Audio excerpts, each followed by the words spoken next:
ಎಲ್ರಿಗೂ ನಮಸ್ಕಾರ. ಇವತ್ತು ನಾವು 2 ಫ್ಲೋರ್ ಮನೆನ ತಗೊಂಡು ಬಂದಿದ್ದೀವಿ. ಹೌದು, ತುಂಬ ಜನ ಎಂಕ್ವೈರಿ ಮಾಡ್ತಾ ಇರ್ತೀರಾ, ರೆಂಟ್ ಬರೋ ಥರ ಮನೆಗಳಿದ್ರೆ ಹೇಳಿ ಅಂತ. ಲೊಕೇಶನ್ ಬಂದು ನಮ್ಮ ಮೈಸೂರಿನ ಲಾಲ್ ಬಹದ್ದೂರ್ ಶಾಸ್ತ್ರಿ ನಗರದಲ್ಲಿ ಲೊಕೇಟ್ ಆಗಿರೋ ಅಂತ 2030 ಈ ಒಂದು ಸೈಟ್ ಮೆಷರ್ಮೆಂಟಲ್ಲಿ ಕಟ್ಟಿರೋವಂಥ 2 BHK 2 ಫ್ಲೋರ್ ಮನೆ ಇದಾಗಿರುತ್ತೆ. ಸೊ ಗ್ರೌಂಡ್ ಫ್ಲೋರಲ್ಲೂ ಕೂಡ 2 BHK ಇದೆ, ಫಸ್ಟ್ ಫ್ಲೋರಲ್ಲೂ ಕೂಡ 2 BHK ಇರುವಂಥದ್ದು.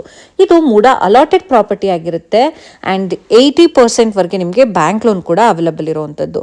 ಫೇಸಿಂಗ್ ಬಗ್ಗೆ ಹೇಳೋದಾದರೆ ಸೌತ್ ಫೇಸಿಗೆ ಈಸ್ಟ್ ಮೇನ್ ಡೋರ್ ಇರುವಂಥದ್ದು. ಈಗ ನೀವು ನೋಡ್ತಿರುವಂಥದ್ದು living area with beautiful TV unit. ಈಗ ನೋಡ್ತಿರುವಂಥದ್ದು ಕಿಚನ್ ಏರಿಯಾ, ಇದು ಕೂಡ ಮಾಡ್ಯುಲರ್ ಕಿಚನ್ ಅಂತಲೇ ಹೇಳ್ಬೋದು. ನಾನು ಆಗಲೇ ಹೇಳಿದಾಗೆ ಇದು 2 BHK ಮನೆ ಆಗಿರುತ್ತೆ.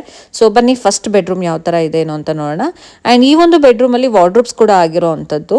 ಸೊ ಇದು 2 ಫ್ಲೋರ್ ಇದೆ, ground floor and first floor. So ಈ ಮನೆ ಪ್ರೈಸ್ ಎಷ್ಟಿರ್ಬೋದು ಅಂತ ಗೆಸ್ ಮಾಡ್ತಾ ಇದ್ದೀರಾ ಸ್ನೇಹಿತರೆ? ಈ ಮನೆ ಪ್ರೈಸ್ ಬಂದು 85 ಲಕ್ಷ, ಸ್ಲೈಟ್ಲಿ ನೆಗೋಷಿಯಬಲ್. ಸೊ ನಿಮ್ಗೇನಾದರೂ ಇಂಟ್ರೆಸ್ಟ್ ಇದ್ದರೆ ಸ್ಕ್ರೀನ್ ಮೇಲೆ ಡಿಸ್ಪ್ಲೇ ಆಗ್ತಿರೋ ನಂಬರ್ಗೆ ಕಾಲ್ ಮಾಡಿ ಎಂಕ್ವೈರಿ ಮಾಡ್ಬೋದು. ಇದು ಬಂದು ಪೂಜಾ ರೂಮ್.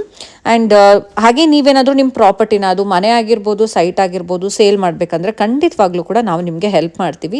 ಸ್ಕ್ರೀನ್ ಮೇಲೆ ಡಿಸ್ಪ್ಲೇ ಆಗ್ತಿರೋ ನಂಬರ್ಗೆ ಕಾಲ್ ಮಾಡಿ ಎಂಕ್ವೈರಿ ಮಾಡಿ ನಿಮ್ಮ ಪ್ರಾಪರ್ಟಿ ಡೀಟೇಲ್ಸ್ನ ಕೊಡಿ.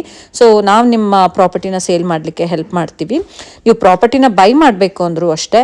ಸೊ ಸ್ಕ್ರೀನ್ ಮೇಲೆ ಡಿಸ್ಪ್ಲೇ ಆಗ್ತಿರೋ ನಂಬರ್ಗೆ ಕಾಲ್ ಮಾಡ್ಬೋದು. ಆ್ಯಂಡ್ ನೀವು ವಿಸಿಟ್ ಮಾಡಲಿಕ್ಕೆ ಯಾವುದೇ ಥರ ವಿಸಿಟಿಂಗ್ ಚಾರ್ಜಸ್ ಇರೋದಿಲ್ಲ. ಖಂಡಿತವಾಗ್ಲೂ ನೀವು ಮನೆ ತೊಗೋಬೇಕು ಅನ್ನೋ ಇಂಟೆನ್ಷನ್ ಇದ್ದರೆ ಎಂಕ್ವೈರಿ ಮಾಡಿ, ವಿಸಿಟ್ ಮಾಡಿ, ಯಾವುದೇ ಥರ ಚಾರ್ಜಸ್ ಇರೋದಿಲ್ಲ. ಈಗ ನೀವು ನೋಡ್ತಿರೋವಂಥದ್ದು ಬಾತ್ರೂಮ್. ಸೊ ಎಸ್ ಫ್ರೆಂಡ್ಸ್, ಈ ಮನೆ ನೋಡಿದ್ರಲ್ಲ, ಗ್ರೌಂಡ್ ಫ್ಲೋರಲ್ಲಿ ಏನಿದೆ ಫಸ್ಟ್ ಫ್ಲೋರಲ್ಲಿ ಕೂಡ ಆ್ಯಸ್ ಇಟ್ ಈಸ್ ಇರೋ ಅಂಥದ್ದು. ಈ ಮನೆ ಪ್ರೈಸ್ ಬಂದು 85 ಲಕ್ಷ, ಸ್ಲೈಟ್ಲಿ ನೆಗೋಷಿಯಬಲ್ ಆಗುತ್ತೆ. ಇಂಟ್ರೆಸ್ಟ್ ಇದ್ದರೆ ಸ್ಕ್ರೀನ್ ಮೇಲೆ ಡಿಸ್ಪ್ಲೇ ಆಗ್ತಿರೋ ನಂಬರ್ಗೆ ಕಾಲ್ ಮಾಡಿ ಎಂಕ್ವೈರಿ ಮಾಡಿ. ಹಾಗೆ ನೀವೇನಾದರೂ ನಿಮ್ಮ ಪ್ರಾಪರ್ಟಿನ ಸೇಲ್ ಮಾಡಬೇಕು ಅಂದರೆ ಅಥವಾ ಬೈ ಮಾಡಬೇಕು ಅಂದ್ರೂ ಕೂಡ ನೀವು ನಮ್ಮನ್ನು ಕಾಂಟ್ಯಾಕ್ಟ್ ಮಾಡ್ಬೋದು. Thank you so much.